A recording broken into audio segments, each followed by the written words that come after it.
Welcome, ladies and gentlemen. Welcome to this week's edition of the Sunday Wire. I'm your host, Patrick Henningsen. We're streaming out live on the Alternate Current Radio Network and also at 21stcenturywire.com. And also we're streaming out on YouTube as well as X and Facebook Live on our fan page at 21st Century Wire on Facebook. Thank you so much for joining us for episode 524 of this weekly Omnibus News and Analysis radio program. Ladies and gentlemen, we have a very important story we're going to share with you. This is an exclusive story. We're going to bring on the reporter who's been working on this. She's also the associate editor at 21stcenturywire.com. Her name is Iara Modarelli, and if you're not familiar with her work, we encourage you to follow her on X. She's going to be sharing a pretty harrowing story, and let me just preface this with an important caveat here. Iara was on the ground at the Valencia floods aftermath. So this is firsthand journalism, on the ground reporting. She embedded herself in that situation there. And what we've discovered is absolutely stunning. We're going to point to you an article at 21stcenturywire.com. Here it is. It's up on our website right now. Exclusive Valencia flood scandal, cover-ups, corruption, and political failures. We have a number of original images here taken on site, as well as videos, which we're going to share with you. We're going to bring the journalist responsible for bringing this story to us on stage right now. Iara is going to be joining us. Let me bring her up. Iara, thank you for joining us on the Sunday Wire today. It's great to have you. Thank you for having me, Patrick. Looking forward to breaking this story. So firstly, this was a huge story in the news, the Valencia floods. Everybody saw this, especially in the mainstream coverage. Most of the coverage was that this was a huge storm, and it caused total havoc in the area, the city, in and around the city of Valencia in southern Spain. And that was pretty much it. People got this idea that it was a really bad situation, natural disaster.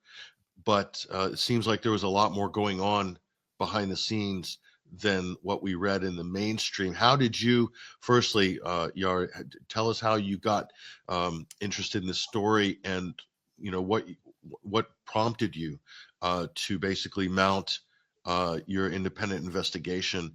And then we'll talk about your findings as well. We've got a number of images and videos we're going to share with everybody, but go ahead, Iara. Yeah, I live in Barcelona, and I was prompted to go to Valencia because, we were seeing in the news, like you said, we were seeing the main images. We were seeing the devastation that the floods had left behind, but there was a lot that was left unaccounted for. And so I initially wanted to go there to volunteer to help clear the mud and help any neighbors in need, and also to see for myself what was really going on there. Because as I discovered, and as the days were going by, I saw that there was just a complete kind of media blackout, at least in Spain, on what was really happening on the ground. So I organized with the local group of volunteers to get myself over there, not as a journalist at first, but rather as someone who could help on the ground and talk to neighbors and see what was most needed. And then as I spent, even on my first day, as we drove into one of the most affected neighborhoods, Sedaví, I already saw, piles of cars on top of each other. And the first thing I thought to myself was, a lot of this is not being covered. What is being covered instead is everything that the government has done to so-called help the victims, as opposed to the real devastation on the ground. So I did not see enough real coverage, and so I was prompted to just start talking to neighbors and then figure out what had really happened and see it for myself. So just to take a look here at some of the video footage. I know you've got a few of these interview pieces which you have edited. They're up at our YouTube channel at 21stcenturywire.com, also on your X profile as well, some of these videos. Let's bring up one of the main videos here, Iara, and if you could just give us a little preview of what we're watching here before we play it. Yeah, so this is an interview with a neighbor that I met on my first day, who is completely traumatized after having watched 20 plus bodies being pulled from his daughter's garage. And he tells me that there is no media coverage around these kind of incidents, but that these are very common and that they are seen quite often around these neighborhoods. Bodies being removed from garages, and yeah, we'll go into that in depth if you want me to play it. Yeah, go ahead. Let's hear this. Bueno, a ver, es muy grande todo esto. Gente que ha perdido la vida delante de nuestros ojos, gente pidiendo auxilio que a lo mejor no la podía socorrer, y toda esta magnitud. Ahora, hay que saber que yo no sé si los números son exactos, lo que están diciendo las noticias, porque se han estado sacando cadáveres en sitios por la noche y eso no se está diciendo. Porque no puede ser que en un parking, donde, voy a hablar claro, donde vive una de mis hijas, han sacado muchos cadáveres y los han sacado por la noche.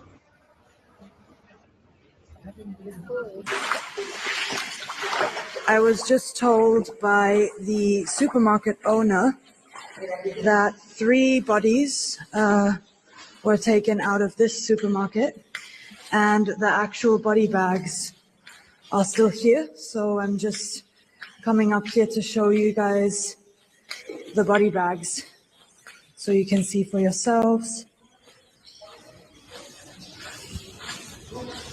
And they're right here.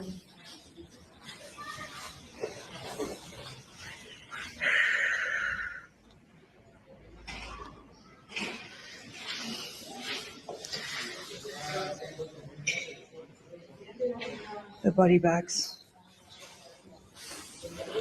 Y los números no son reales. No puede haber tantos desaparecidos después de 8 o 9 días y que sea siempre la misma cifra de fallecidos. Me contaste que en el garaje de tu hija sacaron 20 y pico de cadáveres. Sí, algo así, una cifra así. ¿Y eso lo reportaron? ¿Lo viste en las noticias? No, eso en las noticias no está saliendo. ¿Y qué ves de la noticia local y también central del gobierno? ¿Los ves por acá contando la verdad o...? No, la verdad que no. Lo único que hacen los políticos ahora es pelearse entre ellos y, como siempre, tienen que mirar por la gente, por el ciudadano, no tanto teleteatro en las cortes y en donde sea, porque es así. Ahora, con el tema de las alertas, por decirte algo, que esto, que lo otro, yo no recibí una alerta hasta las 8:15, 8:12 de la noche, cuando el agua en mi portal se llevaba los 2 metros.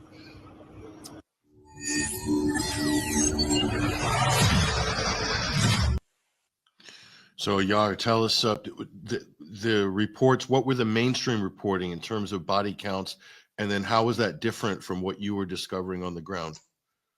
Yeah, so the media has been covering this as, you know, around 200 deaths or so. Every single neighbor in the community knows that this is absolutely not true. The numbers that are reported as missing are close to the 2,000 range. There's a lot of controversy around that because every neighbor you speak to has either seen someone get washed away with the floods. A story I heard from a neighbor who told me that she saw a girl being washed into pushed into a street and a car smashing her from the other side. I've seen completely traumatized neighbors tell me harrowing stories of having buried 5 friends in the past week alone. I've heard stories of neighbors tell me that they have friends whose daughter was washed up in a completely different town, which should give a little bit of an idea as to how strong these floods were. Now, something that's really important to mention is that the media blackout is immense. I saw for myself around 20 minutes or so after I left this garage with the body bags still marked that, number one, the government officials are meant to put an S on the garages where they remove bodies, which means sacaron, which means that they have removed effectively a body from this area. And when I left that garage, there was no X present. So number one, that told me a huge that gave me a big idea of what they're not showing, or what they're not willing to report on, or effectively mark as which they should. They should mark these garages. People should know that bodies have been removed. And the lower floor of that garage that I went into was still completely flooded. And the supermarket owner said she believes that there might still be bodies. This was 9 days after the tragedies. There are still a lot of garages which are not even drained yet. And the same day that I left, there was a second flood, which again devastated the community, which I didn't see anything being reported on. So what instead I saw was the big outlets like Telecinco and other big Spanish outlets, government-wide, Spain-wide outlets, reporting things like the police marching in the streets, no neighbor interviews. And in the investigation, I also link numerous of these media fails. There is one interview where the media stops a local mid-sentence as he starts talking about government failures. This has happened a lot. I even spoke to multiple neighbors who told me that the news wanted to interview certain parts of what they had to say, but then as soon as they became critical and they wanted to address the massive failure that occurred and the reason these floods occurred, which we can get into next, is they're shut down and they're not allowed to really speak their minds on what really happened on the day. So tell us as well what the general state of mind was of residents. This is a very traumatic event. So as you can imagine, you're doing aid work, ostensibly helping to clean up. People are traumatized. Did you get a sense of frustration, anger, fear of the authorities? What were some of the things that you picked up there when you were talking to people? All of that.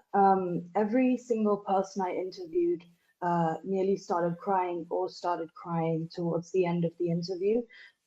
This is not just locals, but aid workers that I spoke to in the distribution centers. It was a real feeling of abandonment across every single level of government. And I refer to this as Spain's Grenfell Tower moment, because just like with Grenfell, these floods have really highlighted how much these people have been abandoned, not just by the media, but by their own politicians, by their local and central politicians, by President Sanchez and by Carlos Mazón, Valencia's president.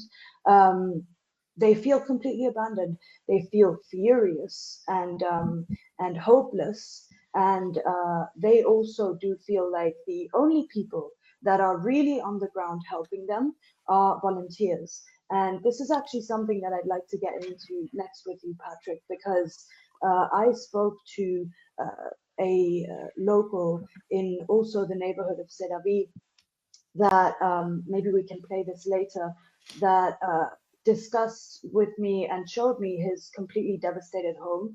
We were in there clearing mud for hours. There was no electricity. There was no help other than from volunteers. And he was really, really adamant on telling me that he wants the world to know that this is very important, that there are no real institutions on the ground helping. He says, sometimes, you'll see a military member around here clearing the mud with an excavator that volunteers spent all day picking up, but you'll never see the military out here really picking up mud. You'll never see, you'll very rarely see organizations like the Red Cross actually doing their job on the ground. I've actually got a big Red Cross story that we'll talk about later as well. But neighbors want people to know that this is only the beginning right now, and that thanks to the help of thousands of volunteers that have been flooding into the region, oftentimes stopped in their tracks on the highway and having to walk the last bit because they're not let through to the neighborhoods. There's a lot of traffic and so on. These volunteers really go out of their way to go and help on the ground. So he wants people to know that the state forces and the institutions, they're there, but they're there for show. He even tells me that, and I saw this myself too, the military is often seen kind of sitting around, smoking a cigarette, scrolling on their phones, and they're not doing the big legwork. Now, this is also important to mention because of the health hazards that are developing in the region. With these stagnant waters, there are a lot of infections that you can get. Your limbs amputated if you have a cut and you're out there helping. And this has actually happened to people that have lost limbs, that have been amputated because they were in these stagnant waters working without appropriate gear that the military should have, things that the military should do. In all my time there, I was there for nearly a week. I saw a couple of Red Cross vehicles around. I saw a couple of organizations on the ground, but truly in the hundreds, if not the thousands, the main people helping were volunteers, and oftentimes without the proper attire. And Iara, also, can you, one thing we're going to do, we got a few videos on the system, A, B, E, and F. Can we show any of those videos you've provided? We can start with the first two, yes. Okay, I'm going to play this and then give us, I'm going to play video A that you provided, and just tell us what we're about to watch. I'm actually not sure which one video A was, but we can play it and then I'll just give you the context afterward. Okay. Miedo por ellos y salí. Salí, todavía no había nada, pero cuando ya llegué al portal de mi amigo que vive a 2 calles, ya sí que venía el agua con fuerza y le pedí gracias a Dios por haber salvado a mis hijos.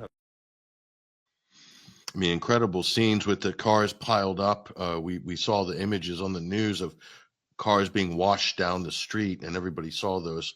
We put it on our show post, that main image. But to see it afterwards, Iara, you got a chance to look at the damage up close, and then what was he talking about right there? Yeah, this was a neighbor who has his house completely destroyed. He got out within minutes. As you know, I need to preface this also by saying that the weather alert came late for those who are hearing this story for the first time. That's the reason why so many lives were claimed here and lost here. The Spanish meteorological agency called IMET issued a weather alert in the morning of the disaster. But the local officials and also the Valencian president, Carlos Mazón, they dismissed this the storm. They said they downplayed it, and they essentially said that it would subside by around 6 p.m. of that same evening. Now you see in our first interview I played that one neighbor mentioned that he hadn't received the alert till 8:15 p.m., at which point the water was already at 2 meters height, already devastating everything. So people had received this alert very, very late. Now, the clip you just watched is of another neighbor who lived on the ground floor, lost everything in this flood, and was able to narrowly escape, not because of this weather alert, but rather because his mother lived in a neighborhood up a little bit up that ravine, and in a neighborhood called Benetuser. And she sent him a text message saying, "Get out of your house now, a flood is coming." And so he grabbed his 15-day-old baby, his 2-year-old son, his wife, and himself went to 2 blocks down the road to his friend's house, who lived on a higher up floor. And within minutes, the water had arrived and destroyed his entire home. So this is a total failure on the part of emergency management of the Spanish government. So that's an obvious one. Did you see any other major systemic failures that you can point out on the part of the authorities? Yeah, I guess, I mean, on the part of the military, I already mentioned, as neighbors suggest, I saw the same. I saw them kind of sitting around, not doing much. On one of the days I was there, they were clearing a football field and we were helping them. That was one day when I did see them help. And I do want to mention here, which is important too, is that a lot of people in the military and the police and so on and so forth quit their jobs or bypass protocols to go help. This is not an issue of people not wanting to help. The military did want to help, or the people in the military did want to help, but they were often blocked on a more systemic level. So this means that many of them bypass these protocols, and I go through that in the investigation as well, to go help on the ground. But volunteers were definitely there in much larger numbers. They were there in the worst moments. They are still there, and they were there from the beginning, clearing all of this up. So major systemic failure on that level. We'll also later go into the organizations on the ground that are meant to be providing aid, that received millions in donations and are instead monitoring staff in the distribution centers and impeding them from handing out donations. And this was a big story that I uncovered as well. I'm going to play video clip B here, and we'll talk about this. Here we go. Si queréis pasar a casa para verlo, está todo ordenado, un poquito mejor, pero... Destruido y vamos a agregar que hay moho negro en la pared también, que es muy tóxico. So what were you looking at there? Okay, so this is something that I haven't seen anyone even remotely talking about, the health hazards that are now developing in the aftermath of these floods.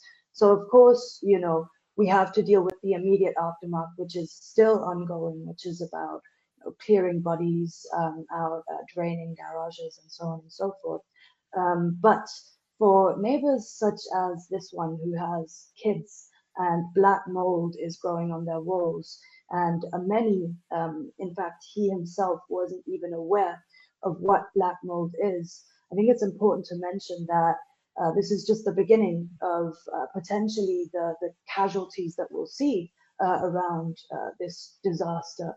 We have, you know, the numbers in the hundreds, if not the thousands, of fatalities, which will never really know the real number. But if you go there and you speak to the people and you hear every single neighbor telling you that they either saw someone pass away, or they saw bodies, or they saw bodies being removed, it's very, very clear to everyone there that the number is much, much higher than 200 people, and that a lot of people will not even be identified or are already in the sea, have been washed into the sea, and therefore will never be found.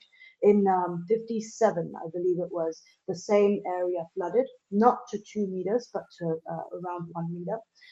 There was actually a plaque that they had in one of the towns that symbolized and showed the waterline of where it flooded back in 57, I believe it was. And the real casualties of that flooding never came out. So I really don't think that we'll ever hear the true scale of the disaster, because it would be ruin for these politicians. It would mean ruin for even Pedro Sanchez, and it would mean that people would actually find out that this tragedy is much, much bigger than they really understand. Now, what you just saw there, and the reason why it was so important for me to show the black mold, and also in the investigation, I show a picture of things growing in the mud on cars, something that we saw everywhere, which obviously means there will be probably respiratory diseases developing over time in these communities. Black mold is extremely toxic, and I earlier talked as well about the stagnant floodwaters, which of course have caused infections, and in the worst cases a couple of amputations. it's important for people to be aware that a lot of the houses, the people that are most affected in the most humble communities, in the most vulnerable communities, often don't have proper ventilation systems in their houses. And so that coupled with the fact that many aren't even aware of what black mold is, because it's not really something we talk about much here. If they move back into those houses with their children could die from this. Elderly people could die from this. And this is the aftermath. And so the lives that this will inevitably claim amongst the most vulnerable communities still after the floods has not even been addressed, nor will it ever. And you won't be able to connect one to the other. There'll be no way. So this was important for me to mention, because the dangers and the health hazards and everything, it's all compounding. We're looking at direct deaths, and we're looking at deaths that will happen over the coming weeks, months, and so on. Yeah, respiratory disease and complications, so forth, from that sort of thing. It's pretty serious. I'm going to play this video E here, and we'll discuss this. Looks like an aid worker telling a story. Muchísimas comidas abiertas, como podéis ver, ¿vale? Y Cruz Roja me las quita de las manos cuando se lo voy a dar a la gente. No quieren que demos comida porque hay otros sitios dando comida y porque hay supermercados abiertos y tienen que comprar. So it looks like, Iara, if I'm not mistaken, just on first look here, there's plenty of aid not being distributed, not Yep. being administered properly. Where is she? Who does she work for? And tell us the story. This was the Poliesportivo, which is a sports center in the town of Sedaví. This is where I slept for those 5 days. On the second floor of the sports center. The center right next to it was the distribution center, full of hundreds of thousands of donations. Every single person in Spain, it feels like, donated to these floods. And this was one of the many, many distribution centers I saw. Now, she mentions in this clip that they want people to start buying their items again, despite there being more than enough to be handed out to every single flood victim in need. They are reopening the supermarkets, despite there still being widespread destruction. And you see this in all of my videos and in the investigation, the level of destruction, the level of horror that is still there. Despite this all going on still, the neighbors haven't even buried their dead yet. And they want them to go to the supermarket to buy food. These are people who have lost everything.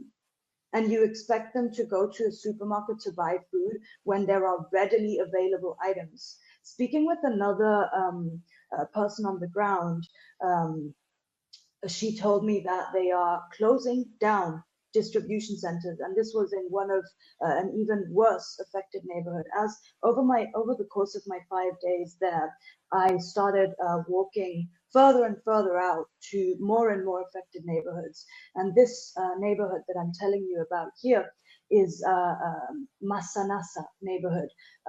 Many people from Valencia or Spain might know that this is a really severely affected neighborhood. That's the garage that I went into. The lady that I spoke to was the one who had just buried 5 friends that same week. And she told me that across the main road, they had been closing these distribution centers one after the other over the course of the days. It was almost unbelievable. I mean, walking through these towns that looked apocalyptical. There was mud up to my knees, and they're closing distribution centers that have so many donations. And as this Red Cross woman, as I was told by this aid worker, the Red Cross woman in that specific distribution center was monitoring her, walking, following her around in the center and impeding her from sharing or giving out the donations. She tells me a story of a man who appeared at the center with a severe sciatica in a lot of pain, that was dragging himself to the distribution center in pain. And when he got there, he was turned away. This aid worker, Marilo Burgos, who I interviewed, is an independent aid worker. She came from another town in Spain just to help, and she was handing out these items to people. Now, what the Red Cross was doing, because they had someone stationed, I'm assuming, in multiple distribution centers. They were definitely stationed in this one. As you can see in the interview as well, the full interview in the investigation, you'll see that the distribution center is huge. Hundreds of thousands of items, everything that people need and more. This man with the sciatica was dragging himself. He was turned away after requesting canned food. And instead, you'll see also that they're meant to supply businesses with different goods, but then multiple stories of individuals, elderly, man in pain, are being told to shop by nearby supermarkets. Meanwhile, the donations are collecting dust, they're getting moldy, and a lot of these clothes and pillows and things that people have donated will be thrown away. And I also show this in the report.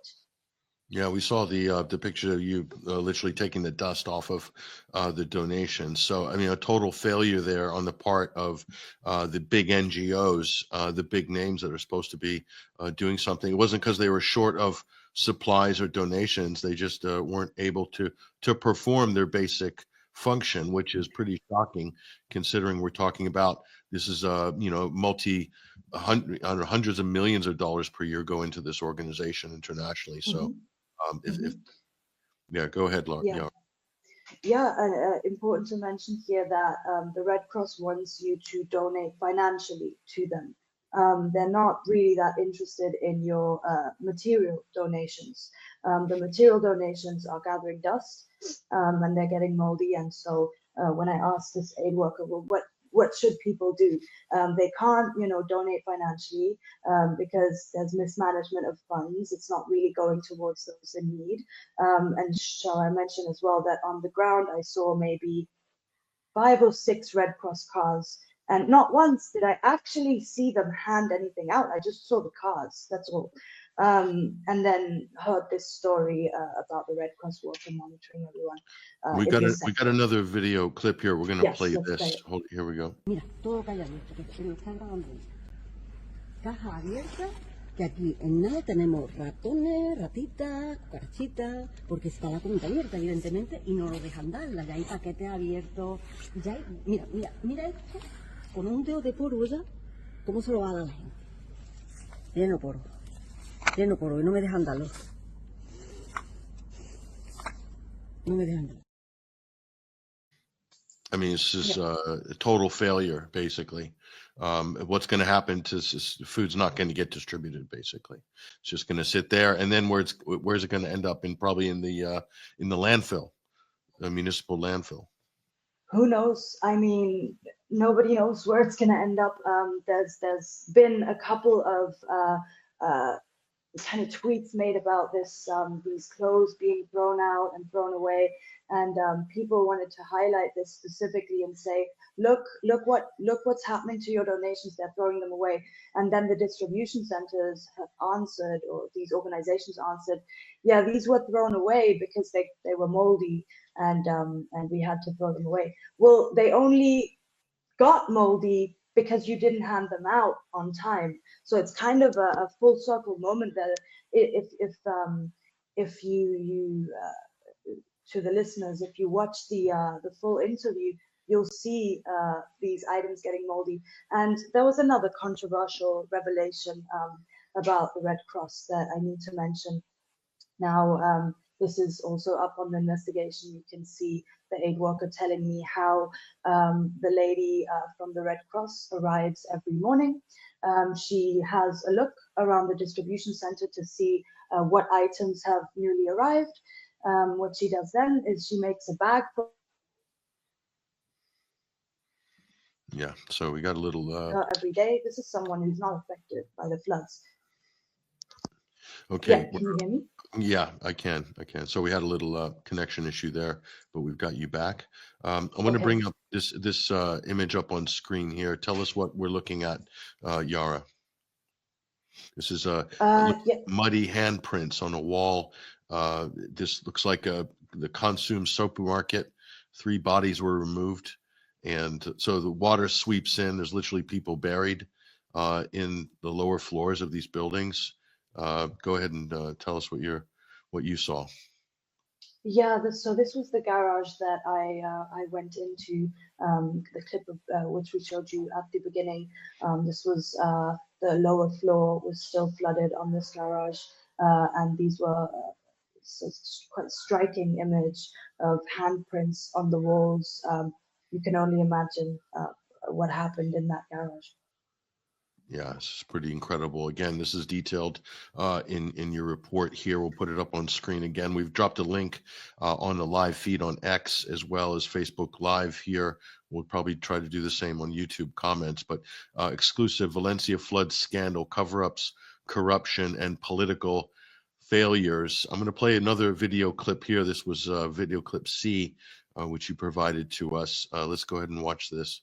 Esto tiene que saber el mundo, lo más importante es que gracias a los ayudas de los voluntarios es lo que esto se está sacando, porque ni las fuerzas del Estado ni ningún tipo de institución está haciendo absolutamente nada más que entorpecer, como los policías que están entorpeciendo el tráfico, no dejan pasar, te ponen problemas, te ponen pegas, encima hablan mal.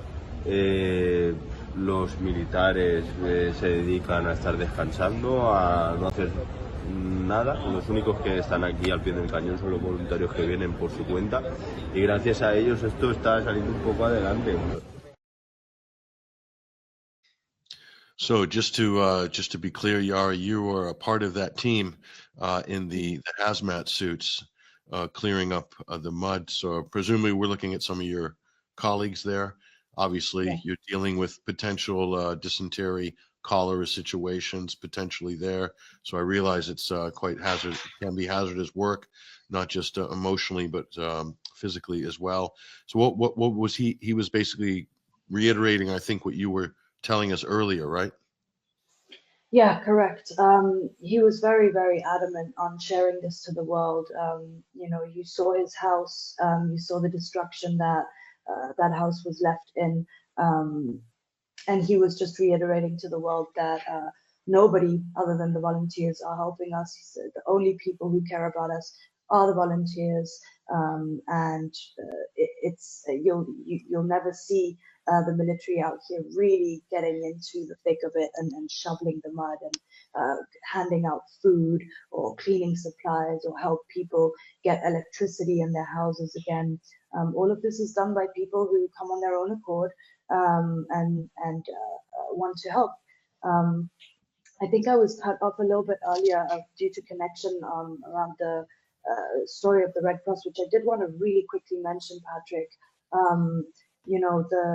The Red Cross, aside from allegedly facing these accusations of withholding the aid from locals, is not just doing that, but I hear from this aid worker that they are also taking items home with them, which was extremely shocking for me to hear. That I was told that the woman from the Red Cross comes into the distribution center every morning, has a look around, and makes a few bags for her to take home. Also takes warm food home with her. That's someone who can just cook at her house. She's not affected by the floods. And but more shockingly, there's a short clip of this aid worker showing 15 mops that had arrived in the distribution center. And she said, the Red Cross didn't let me hand these out because they were useful in their own homes. So taking supplies that people need to actually clear the mud from their houses because it's just more useful for you. That was a pretty shocking revelation for me to make. Right. So we have we're going to play another video clip in a moment, which you provided to us. But tell us on, were you able to pretty much verify through eyewitness accounts, through, I know that you've got some individual anecdotal reporting, obviously, but on a conservative estimate, how big is the difference between the official death count and what you believe is the true number? I believe the true number is in the thousands. I truly am almost certain that is the real number here. There's a policy that the government released that links financial compensation to how victims are classified. So when victims are classified as deceased, it means that the government has to allocate 72,000 euros to each deceased person's family members. But if they are marked as missing, they don't have to do that. From the 20 or 30 neighbors that I spoke to when I was there, every single neighbor either saw bodies being pulled out, saw bodies wash up in the parks or in the different towns, or being pulled out of multiple garages, or saw other horrific scenes. But every single neighbor that I spoke to saw not just one, but multiple bodies. And we have to kind of think about the horrors of that, the PTSD that these neighbors are now going to be left with, the extreme trauma that they're going to have to face on top of everything else. And maybe this is a good point in which we can talk a little bit about Spain's royal decree and take apart a couple of the articles there that this royal decree, which is to be made a law. They implemented 100+ measures and received or allocated billions of euros to help these flood victims. This decree, when reading it, it's about 60 pages long. It's really interesting. You kind of have to read it thoroughly and examine it thoroughly. And on a surface level, it looks like so many measures to help these people, but really these measures are kind of useless. So I'll go into one, for example. Article 6 in the Royal Decree talks about the Spanish government allocating funds to restore electricity and gas and water and other important utilities to people, but then in the same paragraph requires them to provide a bunch of different documents to prove that the supply was for their residents. Now, Patrick, am I crazy, or are people who just lost their everything, including people's lives in floods, not able to go back to have the presence of mind to go back and grab documents for the government to be able to help you in the aftermath? I mean, completely ridiculous. Same with a different article that I looked at that again only accepts certain documents as proof of ownership for fixing people's houses or personal injuries, property damages, and other. Now, aside from people not having these documents, the Spanish bureaucracy is very slow. So even if somehow they can gain access or regain access to these documents, it's going to take months, if not longer, for them to access these funds. And to make matters worse, of course, all of these companies are probably handling an avalanche of requests and claims from different people. So you're putting the most vulnerable in a position where those who need it the most are not going to be able to access the aid. Those who haven't had their entire properties destroyed might be able to access some aid, which is great, but the most vulnerable people, the most severely impacted by the floods, are the least able to access the funds from the central government. So we're going to see if this is just a smokescreen to kind of give an illusion that the government is helping, or if they'll actually put in measures to help. And just give us also some idea of the number of people displaced from their homes. Did you get any sort of an indication of this based on what you've read and seen on the conservative end, of course? But do you have any idea on those numbers of displaced persons that aren't able to Thousands. return to their home? Thousands of people are displaced. A lot of people are living with neighbors. One thing that this tragedy has done is it's brought the communities together. So a lot of people are hosting anyone who needs it right now. This neighbor, particularly that I spoke to, that lost his residence, is living with a friend.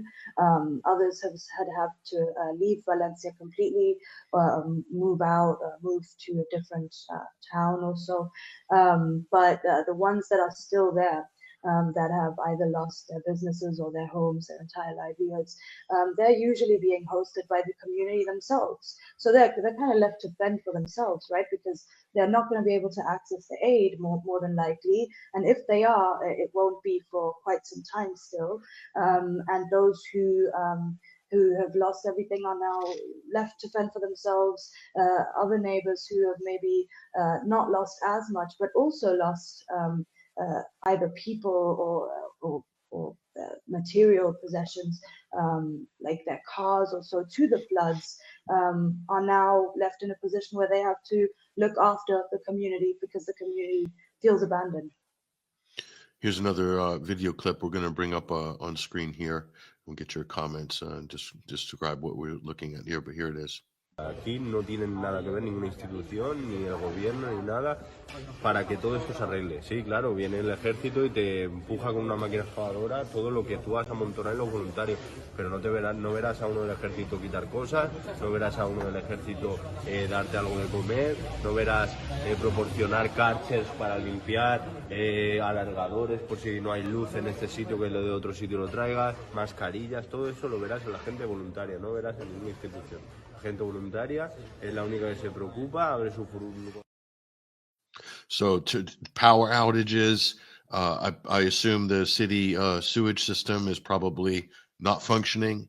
So you've got that. So fresh water, potable water, you've got all of these. It's a total disaster area. And this is one of the biggest cities. If it's one of the top, so it's the third biggest city in Spain, Yep. if I'm not mistaken. But what were we looking at there in those scenes, Iara? Yeah, I mean, what else can you add to that? It's the sewage systems are completely overrun.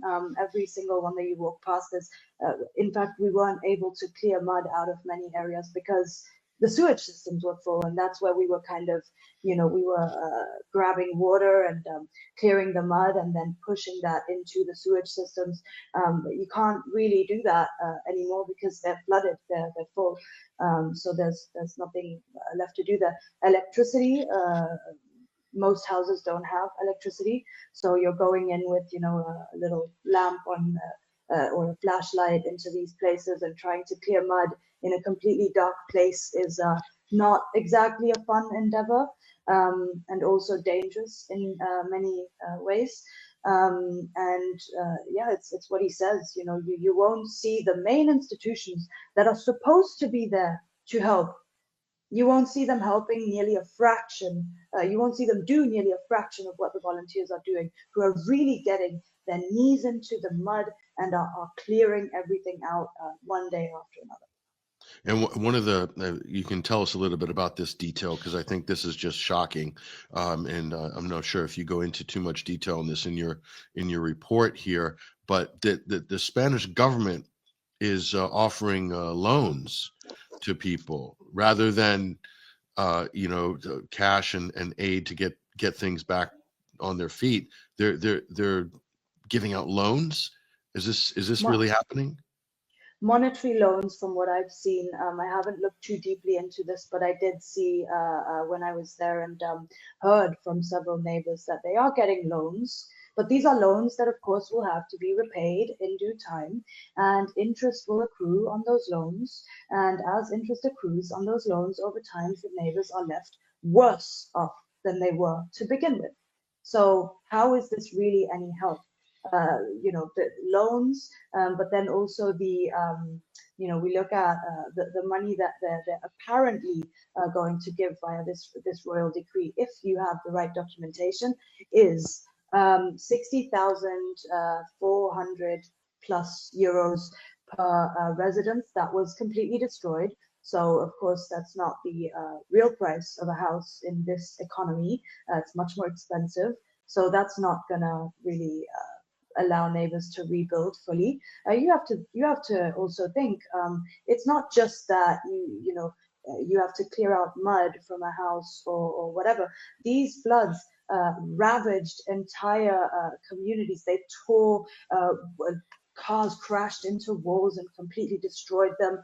I mean, you saw this very briefly in one of the clips, but 60,000 euros to fix your entire residency, which on top of that is infested with black mold and more, that's not going to cut it. And that's for a completely destroyed residence. For a partly destroyed residence, they are handing out 20,000 euros.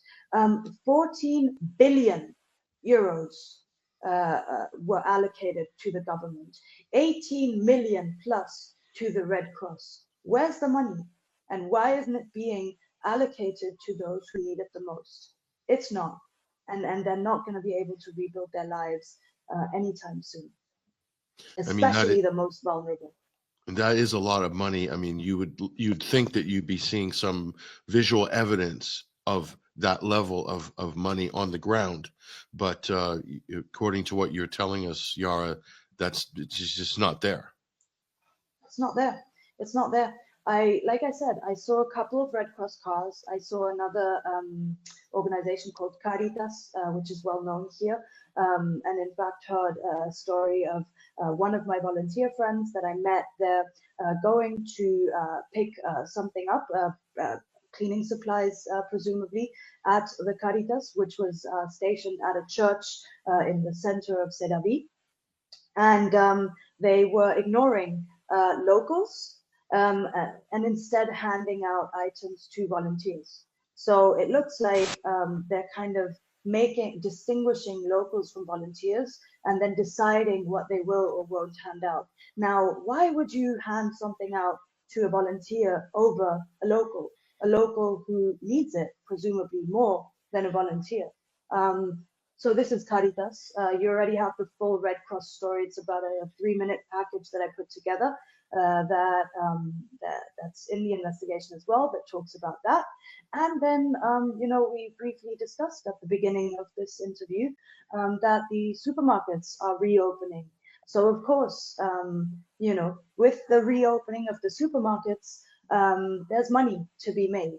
And so let's close down all these distribution centers that people desperately need right now, because they should just pay for their food. Right. So yeah, forget about the aid. Give them loans and send them to the big supermarket chains, who ultimately will profit from this when everybody else is losing. But I'm going to bring up the piece of the article here, and I think this is quite a strong statement. When you come right out, and I think I'd like to get your thoughts on this, Iara, that the catastrophic floods in Valencia left thousands devastated, revealing major systemic failures, turning this into Spain's own Grenfell Tower moment. Now, that was a disaster in the UK in the summer of 2017. I know that you studied in Britain as well. You've done a journalism degree there. You've also worked on documentaries. You're familiar with the Grenfell disaster. I think that's a very strong statement, but it looks to me like this is much greater, of course, than the Grenfell disaster, but the feeling's the same. Iara, I want you to explain what you meant by this. Yeah, unfortunately, I feel like on a global stage, this will be less reported than Grenfell. I don't know if it's because I was living in Britain or not, but Grenfell became symbolic of politicians abandoning those most vulnerable. From what I've seen up until now, unfortunately, I believe more than 1,000 deaths. We're not going to see any accountability from the government. We're not really. This story is kind of just being, brushed under the rug. kind of forgotten already. Just another flood, just like Hurricane Helene in the US, which was facing much of these same systemic failures that Valencia is facing. But I fear that this is just going to become another story that's never fully investigated, never fully talked about, and so the community is and will remain abandoned and rightfully feel that anger towards the government for neglecting them in their moment of need. Yari, thank you very much. I really appreciate your time today. It's a really important story. Obviously, there's a lot of detail in the report. I'll bring that up on screen again. The headline is Exclusive Valencia Flood Scandal, Cover-Ups, Corruption, and Political Failures. I think that's an understatement, but there's no other way to describe it at this particular time, but a huge political failure. The question is there going to be a political backlash for it? And is it going to raise the level of scandal? It may do in time as people begin to learn and journalists begin to become interested in what actually happened here. Obviously, you're the first, I think, that's really putting out quite a lot of dissenting information against what's been reported in the mainstream here. So I'm sure there's going to be some interest in this on the Spanish side. One would hope that Brussels or Europe would take some interest in helping out a little bit more as well. But if it's a case of just releasing money, Yara, there doesn't seem to be any guarantee that money is going to actually translate into actual help on the ground. So this is really a story of corruption, is it not? Yeah, and funnily enough, the Valencian president and Pedro Sanchez were too busy playing party politics to really care about the citizens that were most affected. So much so that the French, what do you call the bomberos, the people that put out the fires, sorry, the word kind of escaped me there, were the first on the ground, actually. French. It's ridiculous. French firefighters. Firefighters, thanks, that's the word. French firefighters were the first on the ground before even Spanish. So yeah, that's why the town, every couple of blocks you walk, there's signs that say Perro Sanchez, which means Sanchez dog, or Amazon asesino, which means murderer. You see this everywhere. You see everywhere signs of anger towards these politicians that abandoned them. In fact, to one of the first couple of days after the floods, the king and queen visited one of the worst neighborhoods in Paiporta, which is fairly known as one of the worst neighborhoods. And residents were so angry at the lack of a response to the flooding and at the complete indifference in which they were just handling this situation, almost like no empathy, psychopathic almost. Mason, Sanchez, the king, the queen, and people were, they were really, really angry and threw a couple of handfuls of mud at the royals and in kind of a symbolic act of anger. I want to bring just briefly before we wrap up this segment, Brian McLean, aka Hesher, host of the Boiler Room, also co-host of the Sunday Wire. Hesher, she mentioned Hurricane Helene in North Carolina. What a disaster this was! You guys saw that. You covered that blow by blow. I mean, what are your impressions here of what you've just heard, Hesher? Well, first of all, it's yet another story about a natural disaster that is just, bone chilling. And, it's like, why every time now when we have a oversized natural disaster, is it covered up? I mean, this does not make sense. Why is the control of the narrative more important than the thousands of people that have potentially lost their lives and everyone that remains? I mean, why? We saw this in Lahaina. We see it in North Carolina. We see it in Florida. We saw it at Grenfell Tower, East Palestine, Ohio. Georgia, some of our chat members are talking about how T-Lab has been talking about the burn off of dioxins in Georgia and how the EPA is covering that up. I mean, what is going on here? It's like, if it was just one of these places, right, I could understand. Okay, they weren't ready. That's a massive failure. But if that's the case, it should be, in everybody's minds, it should be the media's responsibility to report the truth. And I'm talking to you, mass media cartels. Like, it should be your job, right, to make sure that the world sees what happened there and that the world can mourn the mass loss of life. That we still don't know how many people perished in Lahaina. And it's going to be the same here, I would argue, because entire family units were washed away, are gone. In some cases, there's no one to report a missing person when everyone that they know is gone.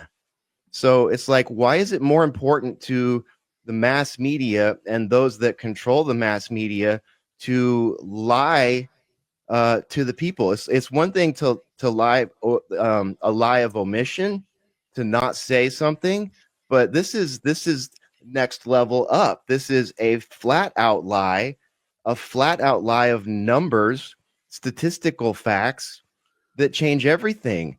And it's like, the more people that see it, the more people that would donate and help out. But again, these things keep happening. I named off just, a couple handfuls of places where things like this have happened. And I mean, the money doesn't go to the people. Look at Lahaina. They give people in Lahaina $700. Are you kidding me? Have you ever stayed at a hotel in Hawaii? $700 is like one night at the hotel and a round of groceries, if you can even find any groceries. And you know what I mean? It's ridiculous. And we see emergency workers, NGO workers, getting the hotel rooms, getting the bottles of water. And then there's this whole this concept of like active denial to volunteers. I can't believe this. Like, you not only are these agencies that are receiving money, people's taxpayer dollars and donations, not doing what you would expect them to do in a situation like this, they're actively denying citizens from helping each other out. It's just insane to see all that food sitting there. Or in the case of Lahaina, to see the black tarps put up around the entire city and it being made illegal to even take a photograph there. I mean, folks, you don't know how lucky you are that we have Iara here with us, because you're not going to see these photos elsewhere. And if she had been in Hawaii, she could have been arrested for trying to take those photos. You can't even fly a personal drone, a consumer grade drone, anywhere near Lahaina. So it's like, and Grenfell, I'm glad you brought up Grenfell, Patrick, in the title, because some people don't even know what happened in Grenfell, and we'll need to go back and listen to our coverage of what was going on then. Again, a massive loss of life, a massive failure. Early warning systems fail. I can't help but think, Hesher, the amount of money that goes into central government these days. I mean, it's just ungodly sums of money. And it seems like central government, big government's getting less and less efficient. And it seems like that money is just making its way into all sorts of different pockets. And when it comes to the crunch, when the thing actually happens, when it's all hands on deck, they can't perform. Yeah. And all of these agencies, all of these different committees, all of these different facilities that are very expensive, and all this training, endless training upon training and getting all these specialists in, and then you have a total failure when the actual moment arrives. And the amount of money environmentally and for emergency management, so much has been siphoned in the last 20 years into climate change and anything to do with CO2 and climate change. It's at the expense of pretty much everything else. And so that's a potential problem that might occur 200 years from now, according to some computer models. And yet we have actual disasters, toxic waste, pollution, stuff that's actually killing people. that's happening regularly, and they can't. They say we don't have the resources for it. We need more money. Iara, you want to comment on what Hesher said? Yes. I mean, on a couple of things there. I mean, first of all, because these floods had happened in 57, the government was very aware that they should not build more underground garages, yet they didn't take action. This is a very flood-prone area, not in the way that it flooded this time around, but every now and then, you have a little bit of water piling up from heavy rainfall. But they were made aware a long time ago. We're talking about 70 plus years, that the infrastructural design of these towns needed to change. What did they instead do? Created an area in Valencia where, the poorest, the most vulnerable moved to, cheaper residency there, and so on and so forth, and did not address this issue. And on the point of why, and the media manipulation and the lies and the cover-ups, and the cutting people off when they're trying to criticize rightfully their government for neglecting them completely. Absolutely. I mean, right. We had a couple of reports on the media that first had the number stand at around 220 people or so, and then later revised it down. How can you revise a number down? How can you do that on a live broadcast, right? So downplaying the tragedy. Then we had people getting cut off mid-interview if they said something that wasn't, positive towards the government. We had journalists that were kind of just using neighbors for their tragic horror stories and then cutting them off. Again, we had another journalist who literally covered himself in mud before a live report, bent down on his knees, covered himself in mud, got back up and said, "I'm ready," and that's on video, and that's in the investigation. You can see it for yourself. We also had other controversies around outlets that from big outlets like Telecinco, actually specifically Telecinco here, that reported that the military had been responsible for cleaning the local streets. Complete lie, because it was the volunteers. I actually spoke to the neighbor in the street that this happened. The reporter was stood outside. This was a neighbor who was handing out food and cooking warm food for people every day. He saw the reporter from Telecinco stand outside with a microphone and say, "Oh, the military's been here cleaning the streets." And he said, "You're lying. The military wasn't here. It was the volunteers and it was the neighbors who cleaned this. You are lying." And her response, "Sorry, that's what I've been obliged to say." So why? Because they're obliged to, because their government obliges them to, their paymasters oblige them to, and they have absolutely no ethics or morals in their journalism, because they are not interested in true journalism. They are interested in collecting the check. And all of us who have maybe once worked in mainstream journalism know that there is a lot of money to be made as a journalist working for a big outlet.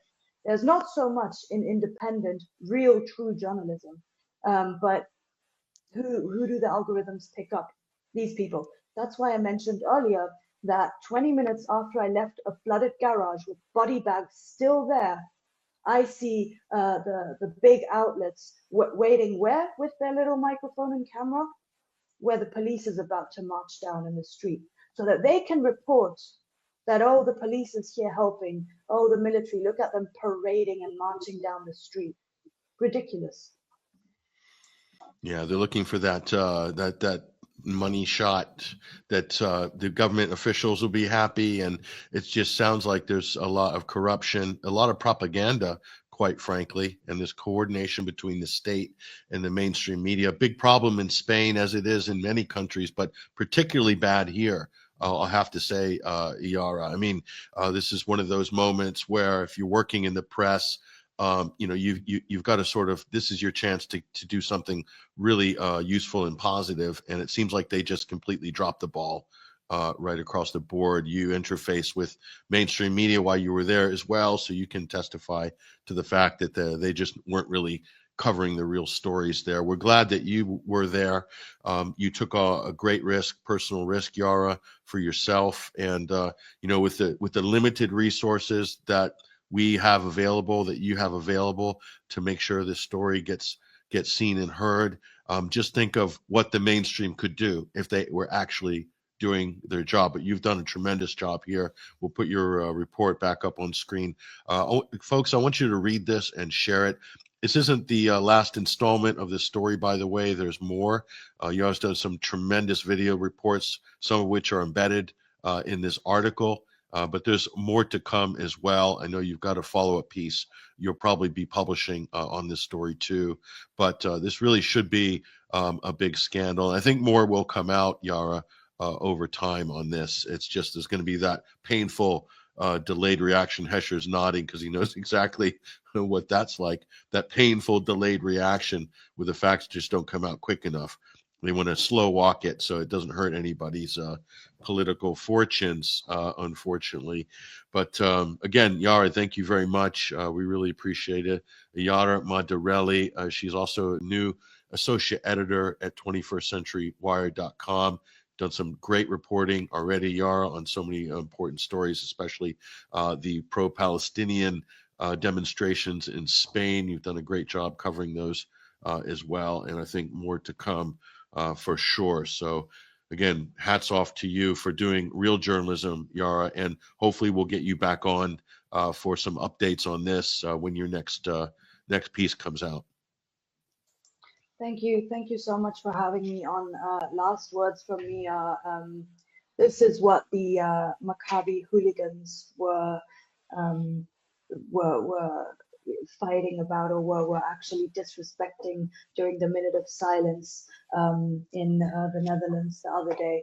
This story, these deaths, this is the extent to which Israel will go to when any country stands with Spain, which is a completely different story. But the people on the ground in Spain stand with the people of Palestine and want to see full divestment from any companies that are engaged with or buying or providing any kind of help in this genocide against Palestinians. This story that I just told you guys over the last hour, that's how low they'll stoop. So that's kind of my last mention there. I'll be going back to Valencia soon if I'm let in, and cover the aftermath more thoroughly. I think that's a very important story still to be told, and talk to more neighbors and hear more about this. Yeah, and you're very, I know you're very emotional having, experienced this yourself, Iara, and a lot of people are just infuriated by those football hooligans from Tel Aviv Maccabi in Amsterdam during what was meant to be a moment of silence for the victims of the Valencia floods. They just carried on and doing disgusting chants and just being completely vile in the Netherlands. And that's one of the things that initiated a lot of the altercations as a result of that. So, I mean, it is even more upsetting seeing that behavior in light of what you have showed us here today and what is in your report, folks. So please support Iara in her efforts. Share this story. We've dropped the links on the LiveX. We'll drop it, I think, done it on the YouTube stream chat as well.